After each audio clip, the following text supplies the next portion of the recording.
Whitley Strieber, and you're listening to My Alien Life.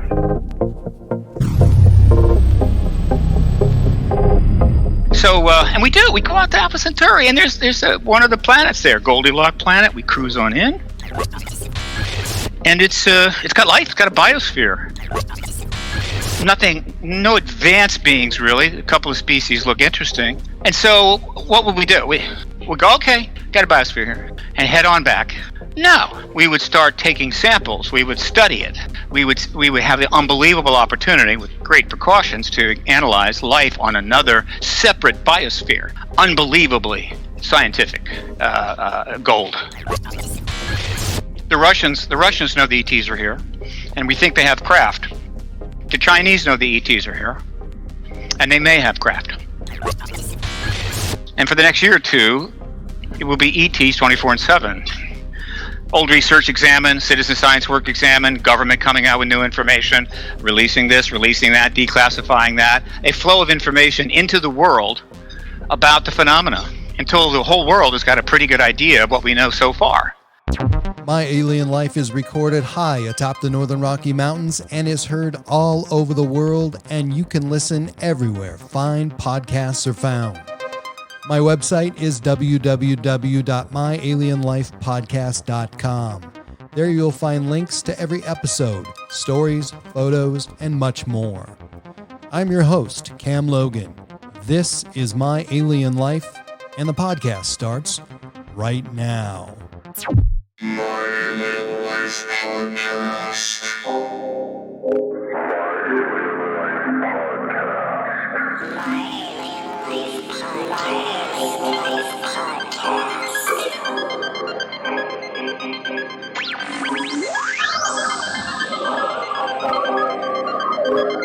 Three, two.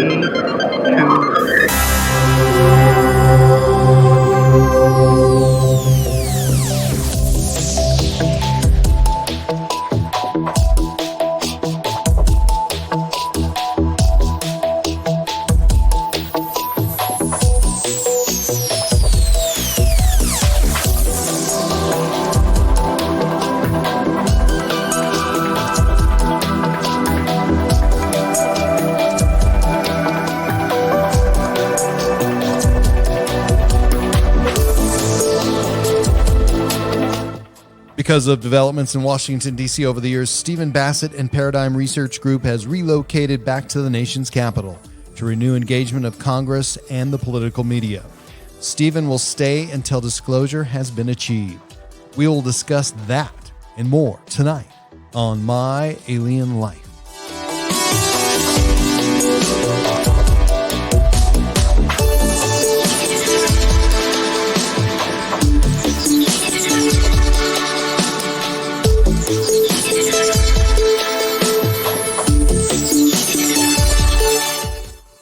So let me ask you this. Where did you develop this passion? Because we were just talking about websites, and I was going to compliment your website, but I didn't get a chance. I love your website. To me, I like it because it's really newsy, and I love news. I love like the NPR website, and I love. So where did you develop all this passion to suddenly? Well, not suddenly. You've been doing it a while, but put together a lifestyle that revolves around something that you really enjoy. A minimalist lifestyle, to be sure. It's a little complicated, but my passion doesn't come from the ET component of all this much. It's a little bit. I read sci-fi books all when I was young. They were fun. I loved them. It was very hard to keep my attention for anything else much, right? I had short attention span disorder, but I could read a sci-fi book start to finish. Loved them. Okay, great. Naturally, I gravitated to sci-fi movies, of those, even back in the days when they were hanging saucers with fishing poles. But so that was there, and then that meant I got kind of into science and math, and so I went to college, physics and things like that. So there's that. But I'm a baby boomer. I was born just after the war, and just after the war. So I grew up in a military family, and then I went to college, and Vietnam War started. The Vietnam War really got underway for serious as I entered college, and all of my political sensibilities were formed after that. I was just an ignorant military kid who always had what they needed, never too much, but always enough. It's always secure, no motivations there. And I played with my battleships and my toy battleships and stuff and soldiers and did all those things. And then the Vietnam War hit. It changed me, affected me pretty badly. So I developed an activist sensibility. But I didn't act on it, which obviously is ironic, isn't it? I was too busy drowning. I was just not doing well. I wasn't coping well. I was immature, and the war was happening, and school was becoming difficult, and it was just bad. It was a very bad time. I wrote some anti-activist, anti-war columns in a newspaper in college, and marched a couple times down in Florida. Civil rights, watch people on the side of the street screaming at us in hate-filled faces I'd never experienced before. Anyway, and then I went about basically wasting my life after that. So that goes on for 20-some years. And then I made a decision late in life that I needed to make a decision to do something with my life, something that meant something that I wanted to do. I've been doing lots of things I didn't want to do, but just pay the rent, get by, you know how that is. And I sat down, got real serious. You tend to, death, the prospects of death will focus the mind. So I was looking at various things, but this issue kept coming back to me. Not because I read science fiction, but I'd also been always paying attention. Anytime something would turn up in the news, I always paid real close attention. Some articles. Don't know if I'd read any books, but in my youth, but and I was convinced pretty early it was ETs were real. It seemed like just what I was reading in the news was obvious, and so I kept thinking, well, we're going to learn more about that soon. That didn't happen, and I came to the decision that this was an issue that it was coming of age. I was very influenced by John Mack's book Abduction. That was key. Read it in 94. I read it in 95, made my decision in that winter. A few other books, went to one conference, my first conference ever, said this is happening. This is coming of age. And if it's true, well, I knew the ETs were here. I was sure of that. And this is a big deal. Get into that. So I did. I went to work for John Mack's operation as a volunteer in Cambridge, 1996. And then I was fired up, right? Excited. I was in a special place. Mac was an extraordinary human being, and I didn't talk to him much, but I was there, was present, and that was good. It was energizing, but that's not the same thing as a passion that cannot be extinguished. But while I was up there, I calculated something. I got something right, big time. Because I haven't been right all that much in my life, to be honest with you.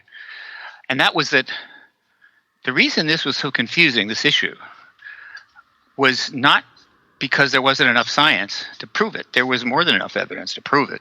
Science, forensic science, whatever you want to call it. The reason was political. This is a political decision on the government to deliberately withhold confirmation of this issue from the people. Lie about it. Undermine research, intimidate, whatever they had to do, short of turning into an authoritarian state and taking people out back and shooting them.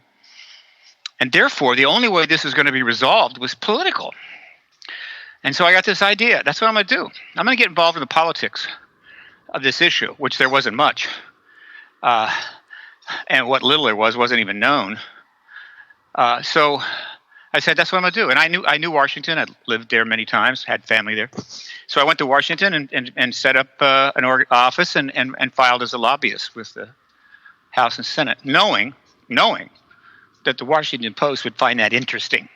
because I was lobbying on the ET issue and congressional hearings to end the truth embargo, blah, blah, blah. And yeah, they noticed that. They sent out a reporter, got a huge article in the front page of the business section with an awful photo of me, but a big one. And that was it. Off I go. I have a platform. It's limited. And now it's 25 years later. And so to answer your question, where did the passion come from? It came this way. When I got into the ET issue in 96, I already knew there were extraterrestrials here. Okay. So I had plenty to learn about that. My God, it's a huge field. 60 years at that time of, 50 years of that time of history. You could literally, easily, if it was taught in the colleges, which of course it hasn't been, you could easily go all the way to PhD level with this subject. But what happened is I got into this. I started to see and address the fundamental dysfunctions in American society that had taken us down a path toward possible ruin.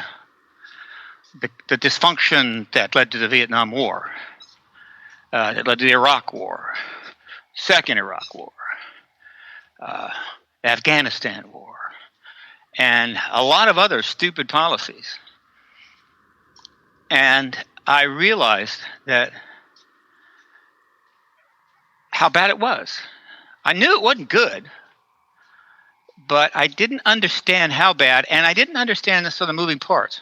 And that's without getting into bizarre theories or jumping down rabbit holes. No, this was an intellectual assessment that I got to through that door of entering this particular issue. And then I realized, once I realized how bad it was, I realized that there was no way out, that based on just the basic equations, that we couldn't survive this. Hey, there's nothing shocking about that. The vast majority of all nation states, empires, kingdoms, clans are gone. They expired, oftentimes in destruction. So there's nothing shocking about the fact that we were probably not going to make it. And nuclear war would be the likely end. And so I was very familiar with that. The infamous doomsday clock of 1947, which they established to try to let people know that, we dropped those bombs, but we're a bunch of atomic physicists, and we kind of know what those bombs can do. And we know that eventually we could use those, and that would be the end of civilization. So they created a doomsday clock. Midnight is nuclear war, and they tracked how we were doing over the years. They still are.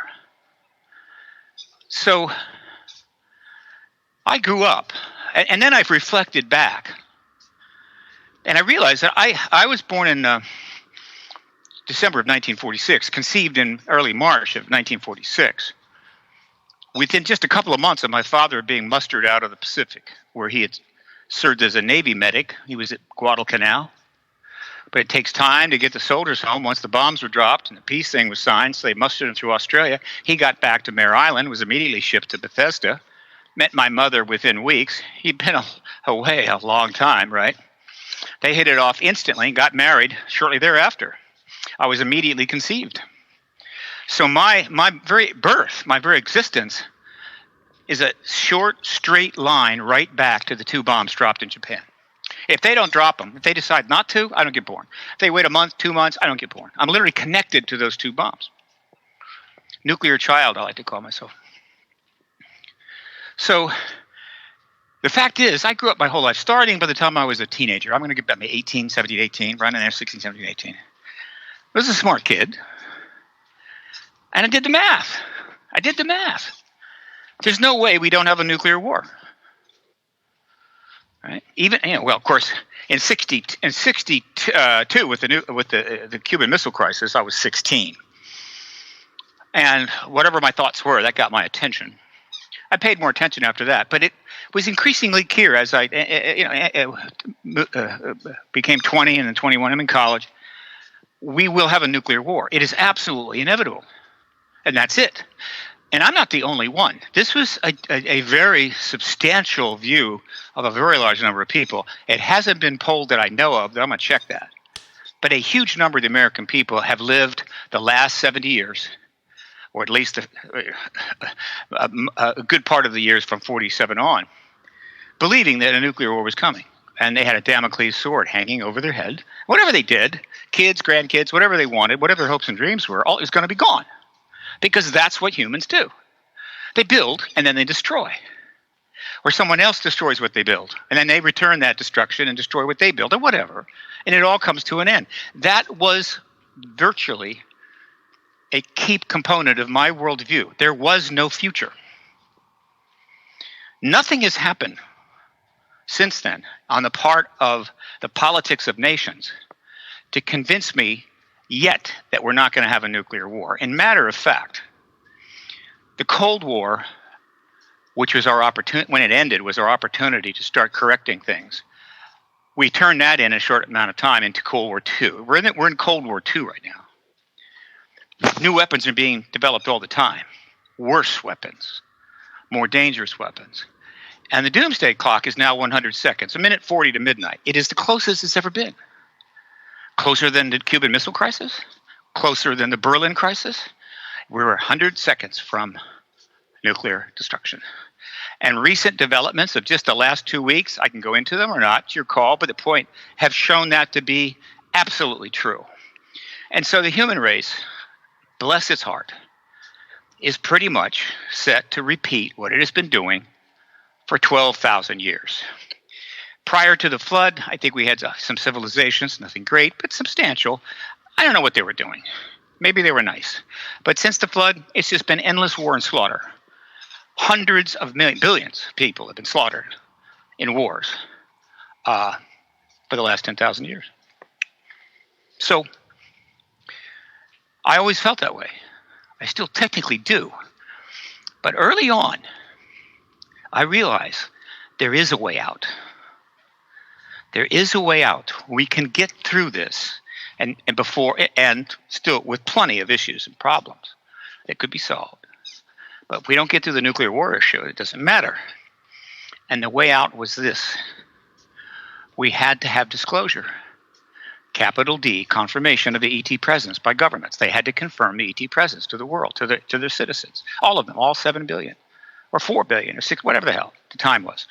That was their only way. That event, that paradigm shift of such magnitude could have changed enough people's worldview, even if it was only a slight change, but billions of people's worldview, and open the door for us to, quote, ultimately make the decision, we're not going to repeat the past here.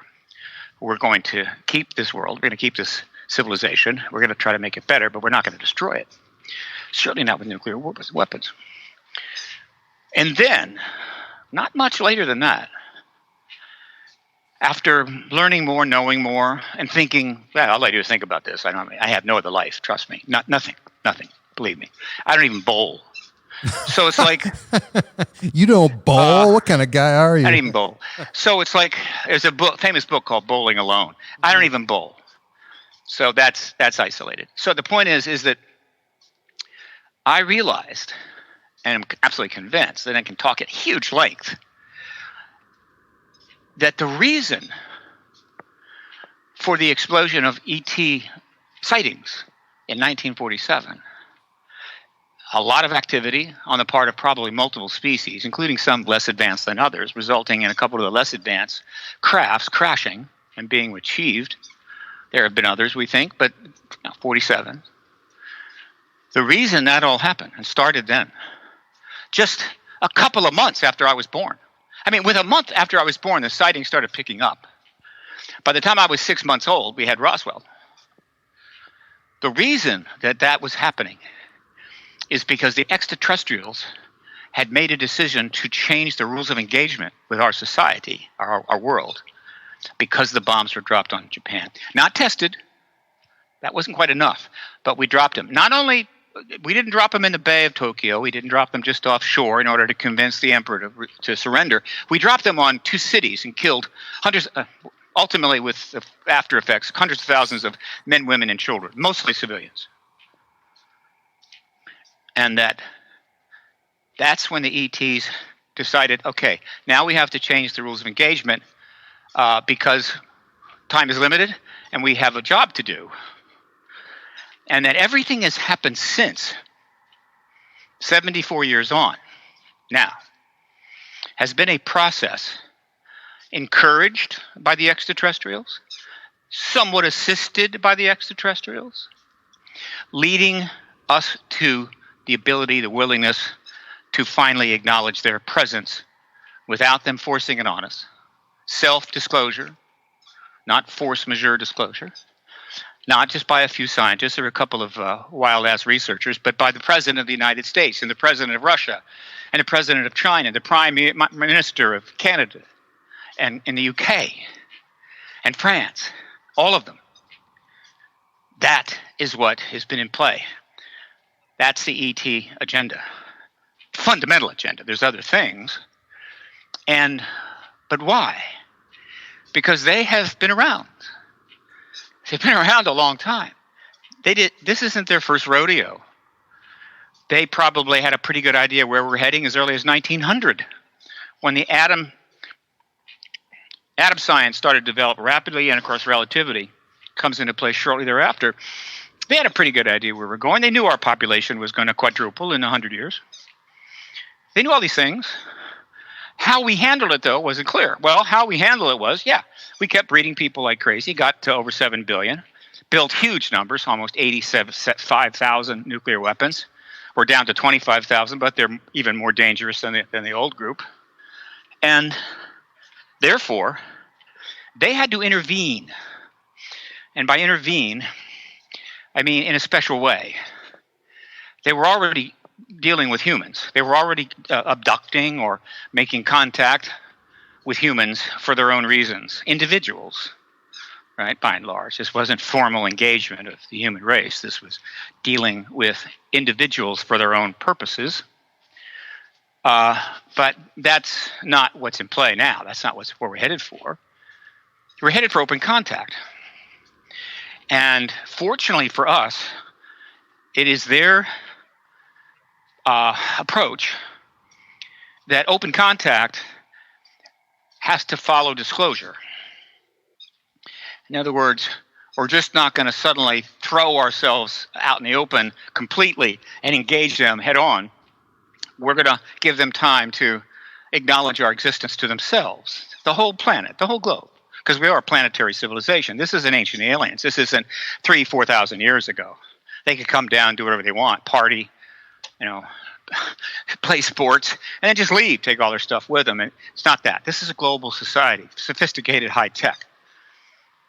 And so, okay, they want disclosure, because once that has taken place and a reasonable amount of time has passed, the human race will be ready to have contact without a whole lot of upset stomachs. Open contact now, not somebody in their bedroom at 2 a.m, but open contact with major governments, or in a collective sense, however. I'm going, okay, and then what would happen? Because the reasoning so far, I think, is rock solid. No one has ever approached me with even a remote idea, a remotely logical, likely idea, to alternative explanation for what's been happening since 47. No one. So, what's the point? Why intervene?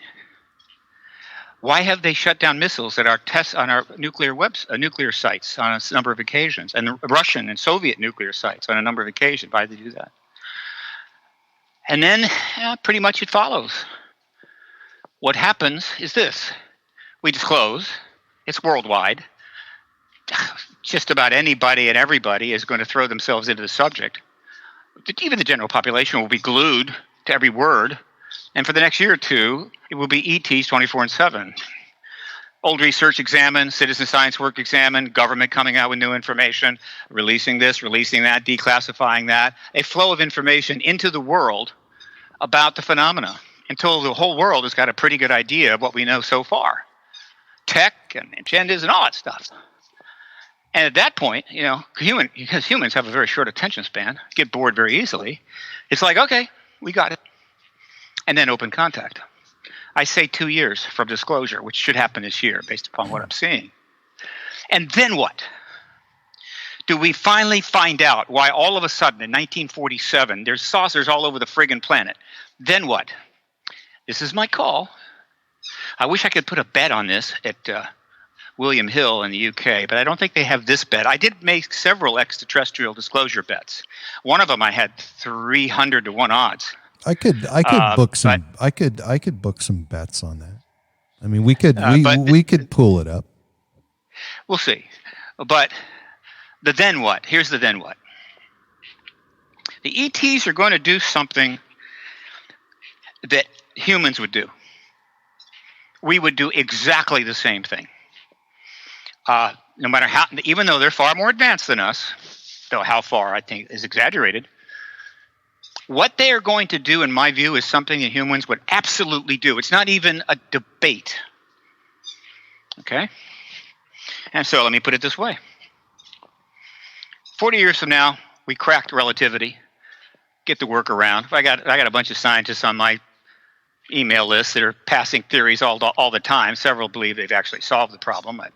I can't be certain because I can't understand the physics. And I got a physics degree, but it's ancient. Point is that 40 years from now, we developed the workaround relativity. We can build a craft that is able to move distances of great distances in modest times. Maybe even better, with no time dilation, which I think is part of the workaround. So in other words, it takes 2 months to fly from here to Alpha Centauri, which is 4 light years, and then 2 months to come back. And when you come back, basically nobody is aged any more than those 4 months. I believe that's what we're going to discover. But in any event, we have so I would ask anybody, if we had ships capable of traveling to Alpha Centauri in 2 or 3 months, would we go, it's too much trouble. That's 2 months. I don't want to spend that kind of time. So we'll just keep the ships, put them in dry dock. We'll get those things prepped up, and we will fly out towards Alpha Centauri and into the star system as fast as we can. No problem. No problem. And so we do. We send out these Star Trek people and our first interstellar ships with the mission to engage other civilizations, other beings, and I guess make nice. Okay? Star Trek. Though God knows there's enough people getting killed and blown up, but whatever. So, and we do. We go out to Alpha Centauri, and there's one of the planets there, Goldilocks planet. We cruise on in, and it's got life. It's got a biosphere. No advanced beings really. A couple of species look interesting, and so what would we do? We go, okay, got a biosphere here, and head on back. No, we would start taking samples. We would study it. We would have the unbelievable opportunity, with great precautions, to analyze life on another separate biosphere.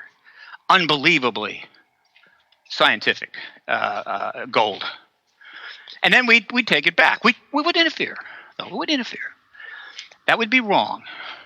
Some might, but we probably wouldn't. And we'd bring the stuff back. That's exactly what we would do. But let's take it one step further.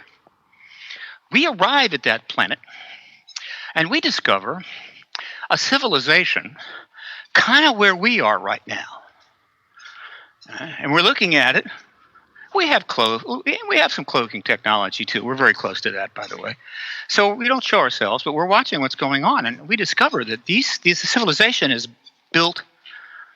cracked the atom and built atomic weapons, which is probably can happen anywhere in the universe. The laws of physics are the same throughout the entire universe. Same atoms, same physics. You crack the atom, you learn how to make fission and fusion. And they're using them. They've dropped them on a few cities.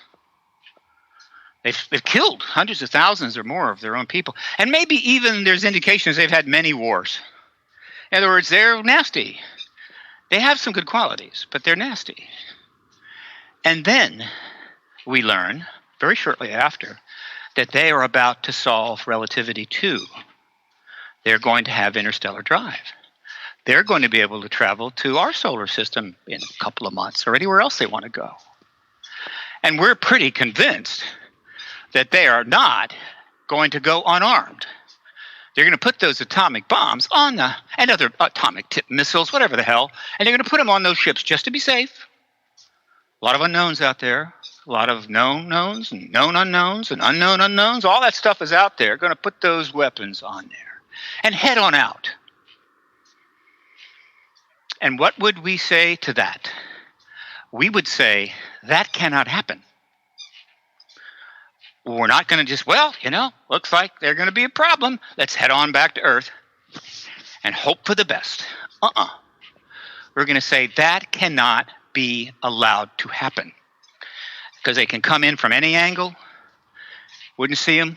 Next thing you know, we got nuclear bombs going off or fusion bombs, maybe even bigger than what we have now. Who knows?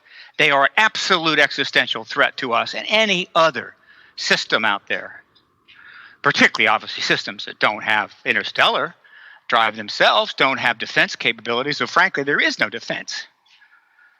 Not complete. Now, what to do? What to do? It's simple. They can't have interstellar ships and atomic weapons.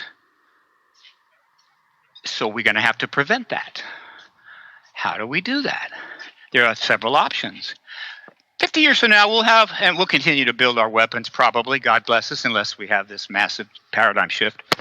We probably have the ability to destroy pretty much anything down there. We also, because we have anti-gravitic drive, we already have anti-gravitic drive. And when you got anti-gravitic drive and you combine that with vessels that are interstellar, then you go interstellar and then the anti-gravitic craft pop out. You can fly around all you want. Hell, we just go into their asteroid belt or any part of their solar system to start directing massive meteors or asteroids or their equivalent and just direct them into the planet. That's actually a theme in this extraordinary science fiction series out called The Expanse. One of the best ever done. If anybody hasn't seen it, you got to watch it. And simply destroy them. That's one option. The other option is to somehow take them over. Take over the whole planet, right? Make them take a knee, bend the knee, and run the place. Now, this is a alien biosphere and everything else, and probably any part of it could kill us in a second through toxicity. But in any event, we find a way. We'll run the planet, and we won't let that happen. That's not good. It's not going to work. So what are the other options? Is there another option? There is. There is one other option, and that is what is going on now. We would, if we're nice, monitor them, maybe even conduct some business, allow ourselves to be seen, so that increasingly they become aware that, wow, there's something engaging us that's not from our planet. That would go on for a certain amount of time. Wouldn't have to be 75 years. It could be 45 years. It could be 25 years. It depends on their circumstances. But we would do that, and we would just keep that happening until finally they would come to the conclusion that, we've got people from other planets here. And then, but beyond that, they would announce it. They would confirm it to all of their people. How many people are on their planet? Maybe it's 3 billion. I say people, I mean sentient beings. And that would have to happen. And then once that happened, they would be very interested in knowing a lot about us. They would think about it for a couple of years, and then we would show ourselves formally. And we would let them know that, and now we'd be formally engaging them in the open, all right, on a global scale. Some entity, some body representing the planet as a whole would be talking to us. And here's the message we would give them. This is the message we're going to get from the ETs, I think, a lot sooner than people think. We understand where you've been. We understand where you are. We would welcome the opportunity to have you be part of our reality to the limits possible. But you cannot bring your nuclear weapons into space on your interstellar craft. That cannot happen. And so if you want to engage with us, you're going to have to get rid of them all. And any other weapons they may have that are mass destruction, that could be a danger to another planet should they be carried into space on an interstellar craft. But let's just keep it to the nukes, because that's the likely one. You have to get rid of them. Once they're all gone, then we'll start to have an engagement that could be extremely promising for you. We have some pretty advanced tech. It could be very helpful. Biologics, genetics, whatever. We can be helpful. Or we can just share information. We can do that.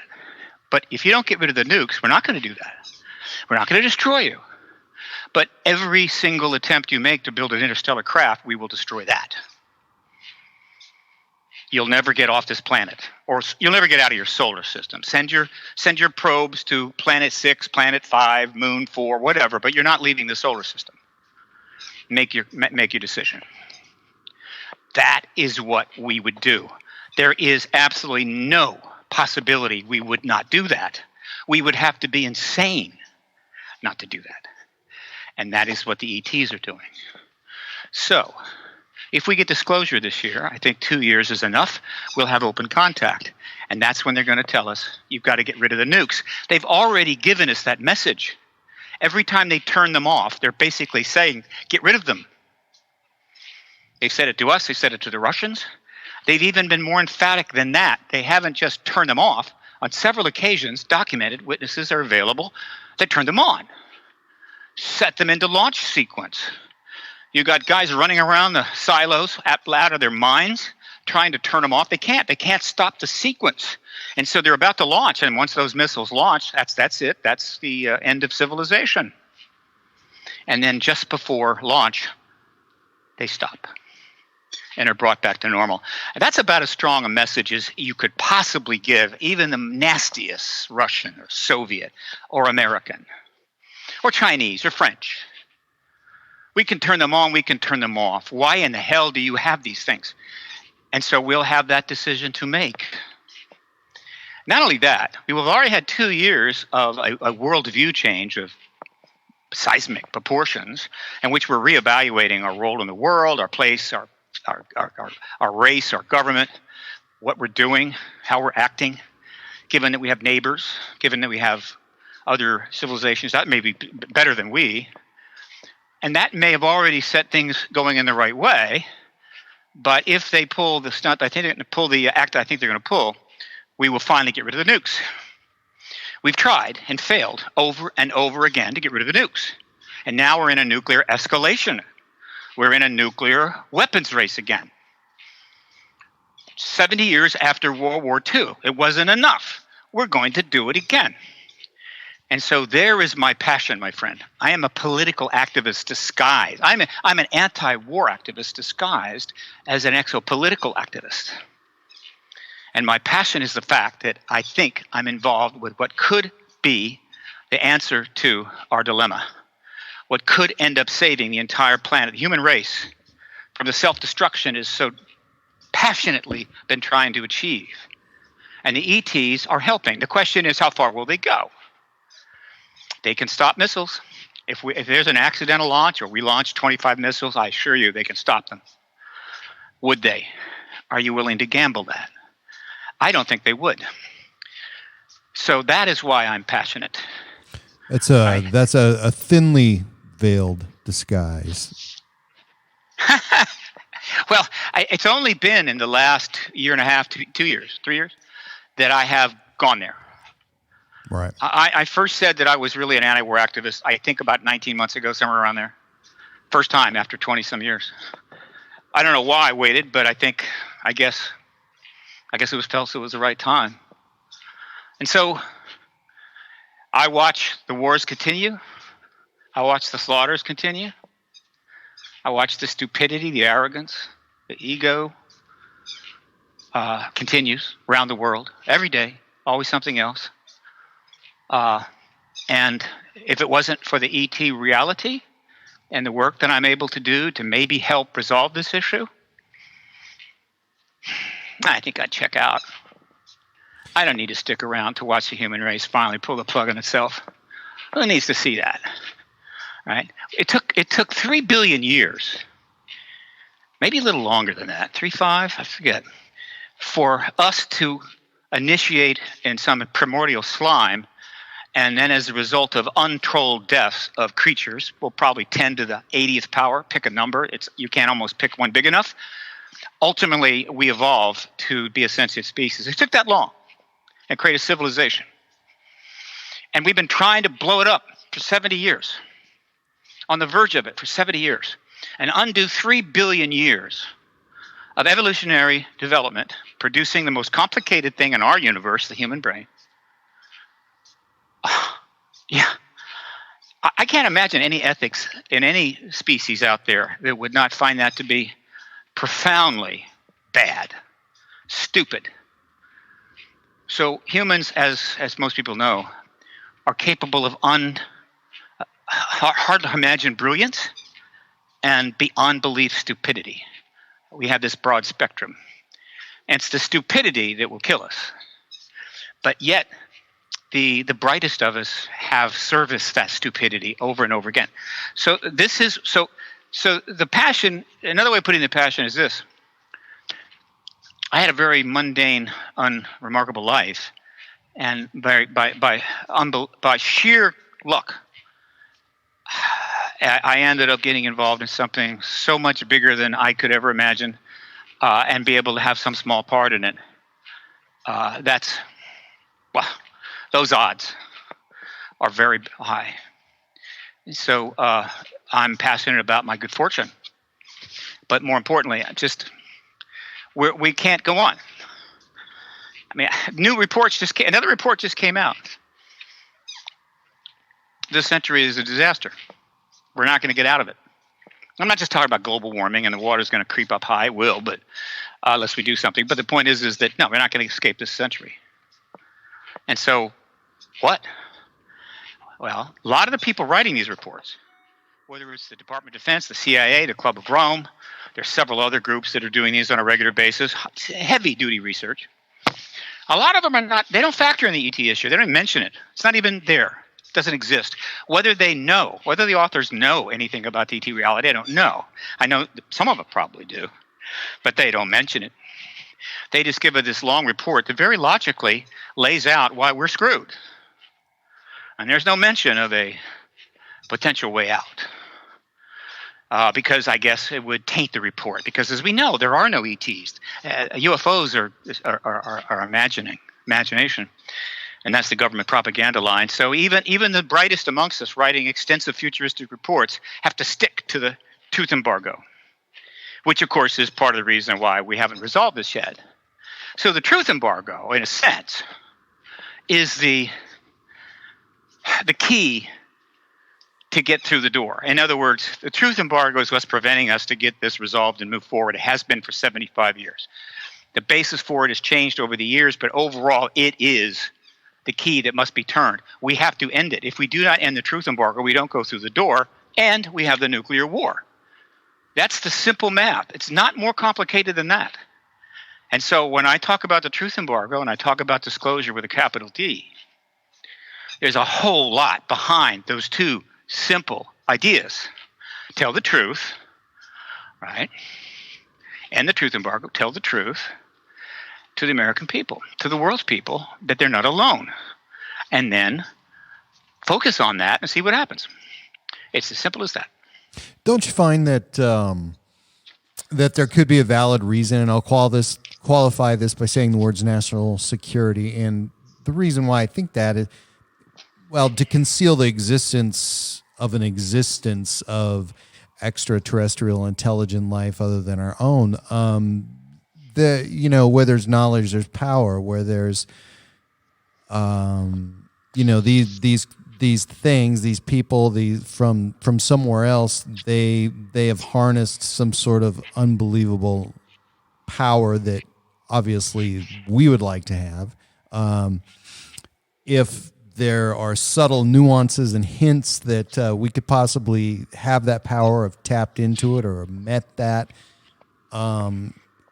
obviously that would mean a lot to our clout, our stature in world politics as a dominant force, as a dominant military. So who would be the dominant force? I mean, I'm saying that we could be, if we carry on this falsehood that we have met this power, and we've been introduced to it, at least. There's something. Who is we? You're saying we. Who is the well, we? I'm talking about the United States government, or the United States, or any government, the United States, or any government, or any government. No, United States is leading the truth embargo.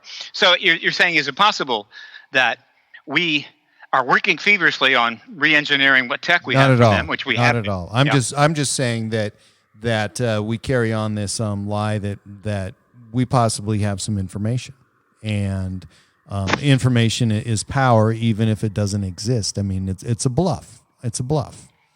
And odds of that are couldn't 1 that in be possible? 400 million. No chance. Why is By that? the way, the Russians know the ETs are here, and we think they have craft. The Chinese know the ETs are here, and they may have craft. Where we have a nuclear arms race. We also have a Mars race. And so there's no edge. The United States has no edge on the ET issue. Never has. Maybe for a brief time, because there was this one brief time when the United States, if it really wanted to, go down in history as just the most awful, evil group of human beings that ever came together under a flag, in 1947, we had nuclear bombs. We had more than Roosevelt was told. Initially, then it was Truman, but they lied. They said that we didn't have any. That's why we have to drop them on Nagasaki, because then we won't have any left. That was a lie. There was a lot of generals involved, including Curtis LeMay for sure, and they were not happy about what Japan did. They're not happy about Pearl Harbor, the attack, and so they were going to drop those bombs on cities. So we did. But by 47, we had more bombs. The Russians didn't. Nobody else had a nuclear bomb in 47 when Roswell came down. The Russians, Chinese, no, nobody but us. Now, the Soviet Union were testing. Were about to test in a short amount of time, but it was about 2 years later before they actually exploded their first test bomb. And so we knew there were ETs. We had ET craft. Okay. It's possible at that point the Russians didn't know there was ETs. Very possible. Or the Chinese. At that point, we could have made our move. Launch nukes against Soviet Union. Launch nukes against China. Bring them to their knees. Thus controlling pretty much the developed world. While we work on the ET technology, obviously we're able to keep, because we basically have destroyed the Soviet civilization, Soviet government, and the Russian and the Chinese government. There's no chance they're going to be able to develop anything, and then we can just develop our ET tech, work on it until we have that tech, plus our nuclear superiority, and the United States could rule the world. No one could challenge us. That was our window, if we wanted to go that route. Thank God we didn't. Right? We went a different way. And, we had a Cold War that almost became a nuclear war. But again, it would have been better if we had taken the opportunity in 47 to pretty much take over the world, the developed world, bring it to its knees, while we developed not only our nuclear weapons, which they couldn't develop, plus ET technology. Yeah, but we didn't do it. Unfortunately, we also didn't resolve the problems of the post-World War II era, and we ended up deeply back in the soup without that advantage anymore. The ETs have the advantage now. And so it's what they're going to do that's going to determine whether we get through this century. If we launch weapons, if we have that attempt to have that war, they will decide whether to intercept those weapons or not. And that will determine how this century is going to go. If we have disclosure and open contact, followed by an arrangement in which we destroy all of our nuclear weapons, and thus are able to develop interstellar travel, go with that. Plus, probably have some technology options made available to us by our new friends. The century could go incredibly well. So they determine the outcome that way. But we're not going to get through this century without them. One way or another, we either are going to be engaged with them or we're done. We will not survive this century without them.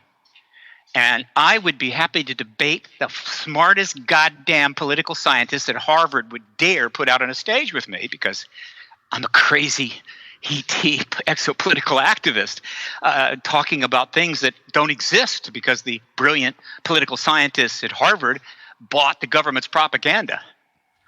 Or if he didn't, okay. or she What didn't. what about propaganda? What about using disclosure as propaganda? You give up that information. You also give up the way you conceal information. Military. You give up how for years you kept military secrets. There's a lot to lose with disclosure. Not as much as you think. Fun. Okay, explain that, because I mean we've been keeping some secrets, and we give up our secrets. We give up how we concealed those secrets and how we. But most of the things that we have secret are not secret to our enemies. We thought the atomic bomb was going to be a secret. It wasn't. Hydrogen bomb. It wasn't. They have their intelligence operations. We have ours. One of the most dangerous and in some ways sad aspects of American society right now is that there is a vast amount of important information that the Russians know about us, that the Chinese know about us. Beyond that, can't be sure. I mean, certainly the UK knows a great deal, but they are allies. That the American people do not know, because we're not allowed to know. In other words, we are not allowed to know a whole vast list of things because the government believes we don't have a need to know or can't handle that truth. But those things are known to Russia and China. Think about that for a few seconds and ask yourself, is that a good thing? But to get back to your original statement, look, first of all, the vast majority of people involved in the truth embargo, its maintenance, key maintenance, its important years, its origin, and so forth, are dead. And so they don't have a problem. The newer people have the luxury of being able to point to the dead people and say, well, that's kind of where it went and happened, and we've been trying to deal with it, doing the best I can. Not so bad. Will people be mad? Yeah. About some things, but not that. Mostly they'll be excited about the ET reality and wanting to know everything, but some of them will be angry. So what? Are people still angry about Vietnam? You better believe it. But you move on. Iraq War? Yeah. Unbelievable stupidity. Colossal mistake. But you move on. America has done some awful things, and we move on. But then the Soviets and the Russians have done some awful things, and they move on. And so this idea that, whoa, there's something we can't move on. This thing is, wow, it's really bad. Oh, we lied. We didn't tell the truth about the ETs. Yeah, I can get over that. I'm still not sure I can get over the fact you slaughtered 2 million people in Southeast Asia. A major portion of it, women and children. You burned them to death with napalm. Blew up their villages. You dropped more bombs on Vietnam and North Vietnam than were dropped in World War II, and that country borders China. In other words, you're China, and you're watching that go on for how many years? It's roughly the equivalent as if China had dropped more bombs than were dropped in World War II on Mexico because they wanted to take it over, because they love Mexican food. And so we watched that happening just below our border for 10 years. You think we're not going to have a paranoia about China after that, even if they withdraw and the Mexicans win? We did that. The list of things we've done capable of generating infinite anger is a long list. And I can assure you, the truth embargo, the maintenance of this national security policy, which was legal and had justification, is not even it's not even at the middle of that list. It's not that big a deal.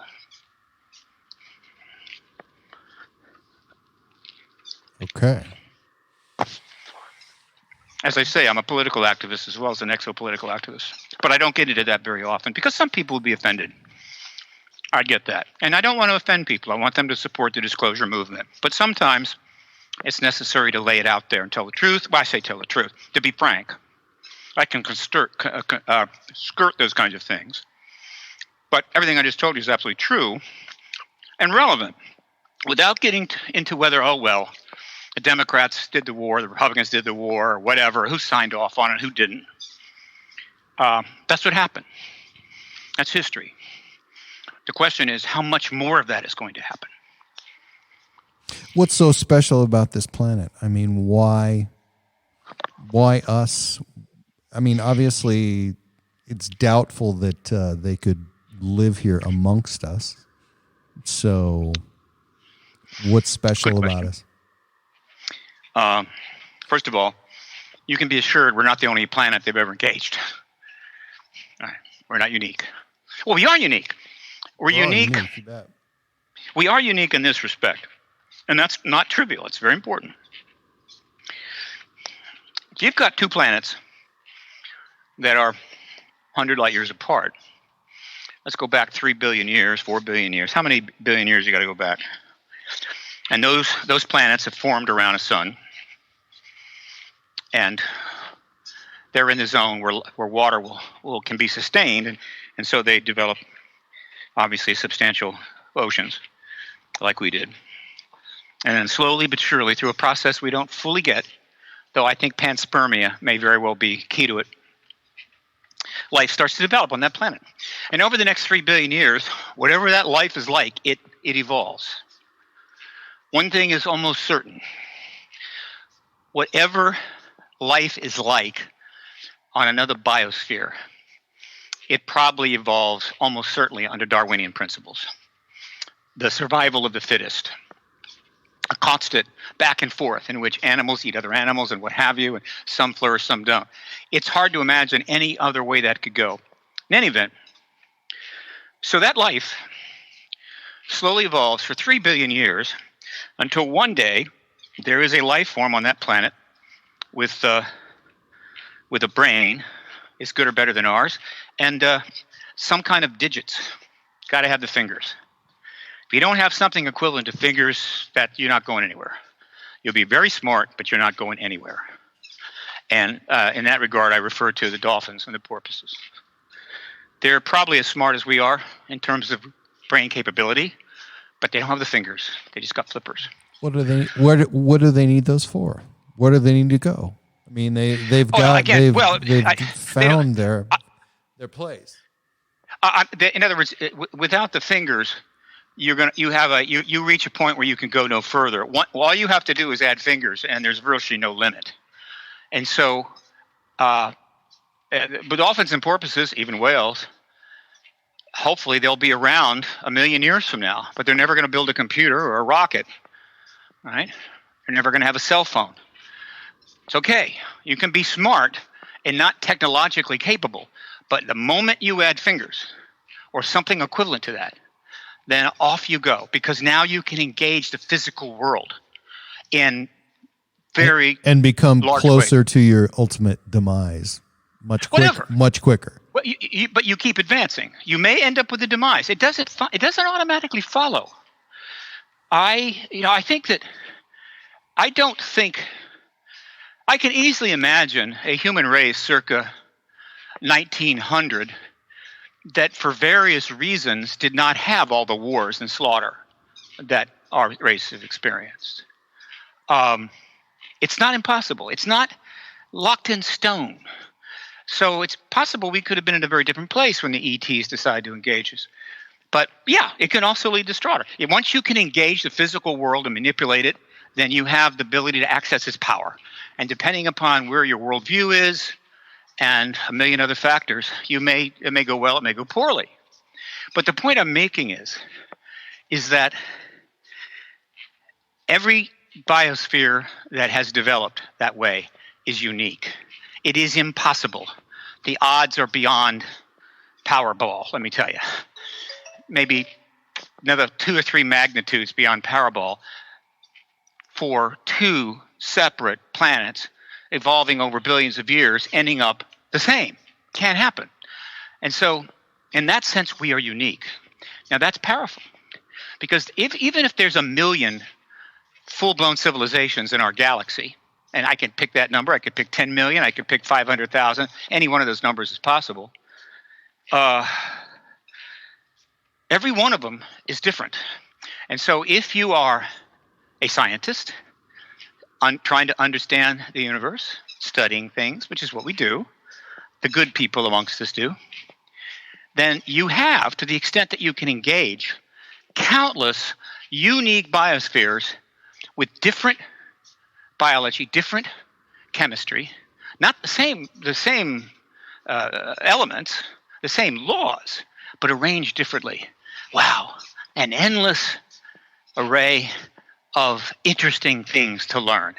And so in that regard, we are incredibly valuable for those that are interested in learning and understanding other life, other biospheres. On the other hand, there's plenty out there. They could leave us alone. There's still God knows how many others that they can study. But they've engaged us. And by the way, we're only talking about a limited number. Even if you factor in the Ancient Aliens, and I'm a big Ancient Aliens fan, love the show, I don't think we've been engaged by a very large number of extraterrestrials. I think even now, I think the key group is 5 to 6. But there have been a few odds and ends. But the point is that it's also the case that, say there's a million spacefaring civilizations in the galaxy. Not all of them would be interested necessarily in us. There may be reasons why they really can't engage us. Maybe just being closer is enough. In other words, why go all the way the other side of a galaxy, or let alone to another galaxy, when you've got plenty just in your backyard that you can engage for thousands and thousands of years?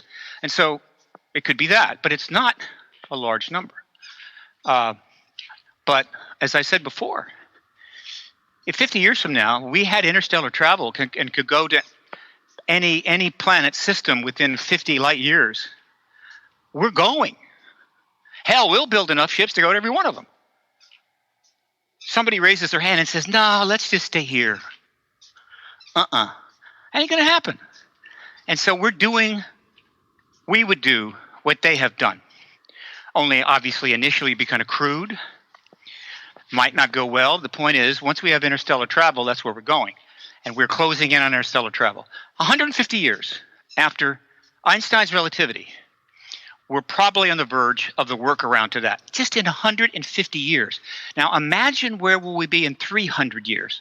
Imagine the technology we will have. Imagine the weapons we can build. It was just recently announced that they're working on a means to find a means, and actual diagrams have been put forward on how to transfer antimatter, move it from one place to another. Antimatter is the ultimate weapon. The ultimate weapon. There is no weapon more powerful than antimatter. Now, obviously, we can't make much of it, but if we figured out how, and the Air Force announced it was working on antimatter weapons all the way back in 2000. I have the article in my files, and they went silent on that. I think that article was never supposed to happen. So, what can I say? It's pretty straightforward to me. We got about 90 seconds. So let me ask you one last question. Are they a planetary species, or have they been a space traveling species for millions or billions of years? That is a sophisticated question, Cam. I love that question. Absolutely. I love that question too. Because I like to think of them as a space species. I mean, why not evolve in space? I think there are maybe 3 types. Planet-based only, planet and space-based, space-based only. For instance, a civilization, a planet could be destroyed by coronal mass injection, and a sophisticated civilization would probably see it coming, and they would launch massive ships into space, taking their legacy with them. And they would have no planet. The CME would basically destroy it. And they would then live in space. They could maybe colonize another planet. I don't know. But essentially, they're in space at that point. That's possible. The other is planet-based, which is the most likely. That's what we would be for a very long time. But a space-based civilization is absolutely possible. We've already encountered that. Our science fiction is using that. But there's something about space-based civilization that is incredibly interesting that I'm sure very few of your listeners have ever thought of this and don't know about it. But you can go and study a bunch of planets. You're cruising around. You got some vast ships, but you're space-based. And you can study planets. You can engage them. I mean, you have a lot of opportunities for interesting encounter and study. So you're happy, okay? But you can do something even cooler than that. So you can study 45 different civilizations on 45 advanced planets.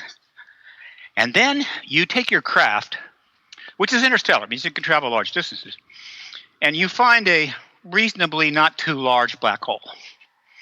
Doesn't have to be, you don't want a large one, I don't think, but a black hole. And you start orbiting that black hole at a safe distance.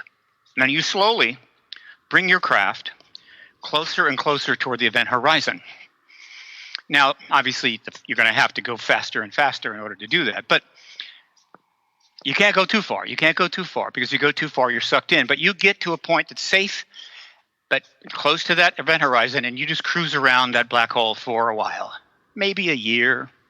I don't know. I do the math, but the point is the same. And then you leave that orbit, and what you will find is that those 50 planets that you studied and engaged have now moved forward 5,000 years. And now you can go look and see how they're doing now. It is called time dilation. Time travel is a science fiction fantasy. It doesn't exist. There's no chance that zero chance that time travel is real, but God knows we love it in our science fiction. And naturally, it's spilled over into the internet, and you've got huge numbers of people believing that absolutely time travel is happening. The ETs are from the future, blah, blah, blah. No. You start time dilation. You start talking like that, people lump you in with the flat earthers. Yeah, okay, I know. Don't care. But time dilation is absolutely real. And so if you're not hooked to a planet, if you're basically, you can jump forward in time 100 years, 500 years, 1,000, 5,000 years, and then go check things out. And there may be entities doing that because you can. All you have to have is the ability to get close enough to a black hole, put enough speed behind you to get reasonably into that event horizon, and allow the gravitational pull of that black hole to create the necessary time dilation, and the rest of the universe moves ahead in time while you do not. That may be happening, and that is one of the first questions I would ask the ETs if I had a chance. Have you or any species that you're aware of jumping forward in time using time dilation to study the universe in that way, right? If you got a couple years where you can think of these questions, you better start writing them down because that kind of thing is important. Let me tell you. You only get one chance. Richard Dolan, myself, Bryce Abel, many others, we can't wait for the post-disclosure world. I'm not a writer. I need to write. Concentration issues, whatever. Richard, of course, is prolific, but there's many of us, we are just dying for the post-disclosure world because we have a huge amount to say about it and hopefully maybe impact it, maybe play a role. Because the announcement of the ETs is nothing. It's just a simple announcement. There's ETs here. It's like the mayor of Honolulu coming out and saying, I'm here to tell you today that we have Japanese tourists. It's not that big a deal. The post-disclosure world is a big deal. That's when the work actually begins. That's when things get really interesting. This has just been trying to live through a government lie, wrongly extended, that has confused everyone, undermined trust in government, along with all the other things undermining trust in government. So it's just a pain in the ass, frustrating, angering, not productive, wasting our time, trying to pursue a truth that the government knew 70 years ago. How many man hours and women hours have been wasted trying to undo a truth that should have been undone 70, maybe, well, at least 50 years ago? So it's wasting our time, it's driving us crazy, and it's holding civilization back. That's just one of 3,000 reasons why the truth embargo must end. And I believe, and we can make a very good case, invite me back, and I'll tell you that case, why I think it's going to happen this year. All right. Stephen Bassett, talk about your website and where you can be found on Earth if people would like to communicate with you. ParadigmResearchGroup.org is the website. There you will find you can subscribe to my update list. You can also contribute, of course. And follow me on Twitter. And follow me, Paradigm Research Group on Twitter and Paradigm Research Group on Facebook. But if you go to the website, let me give you a tip. If you want to know what's going on, and it's not the only place that you can do this, but it's extremely user-friendly. You go to the menu, and under Resources, you scroll down to Print Media Archive. Click on that, click on the flash page, and go to the Print Media Archive. And then go find October 10, 2017. You will find there the first earmarked article, it's in red, related to the Stars Academy. And then you can read forward chronologically all of the earmarked articles related to the Stars Academy, as well as other developments stemming from their activities in one way or another. There's about 700 of them. And when you get done finishing those articles all the way up to the present time, they're all earmarked, easy to find. You will know more than 99.9% of the people on this planet about what is going down right now. And then, just to flesh it out, go up to the menu and go to Issues. Slide down to the Stars Academy. Slide over to Media, TTSA Media. And you will find 100 and soon to be about 190 video clips of presentations by TTSA members, news interviews, almost all of them video, some audio, related again to the TTSA. Watch all of those, and at that point, you will definitely have about as good an understanding of what's going down as anybody on the planet. And you could do it in 4 days. It's the biggest issue in the history, most profound event in human history. More books will be written about it than any other subject ever. And it'll be wild and crazy and Oklahoma land rush and all of that. And people keep their heads, enjoy what's happening, make their contributions, don't get too weird. It'll be, wow, unbelievable. And for people like myself, it'll be just one hell of a way to finish up one's life. So I got my fingers. And you heard it here first. So, and I appreciate Steve Bassett for being here tonight. Right. You take care of yourself and good luck to you. And I'll be listening to you wherever you pop up on the internet. Very interesting stuff. Thank you very much. Bye.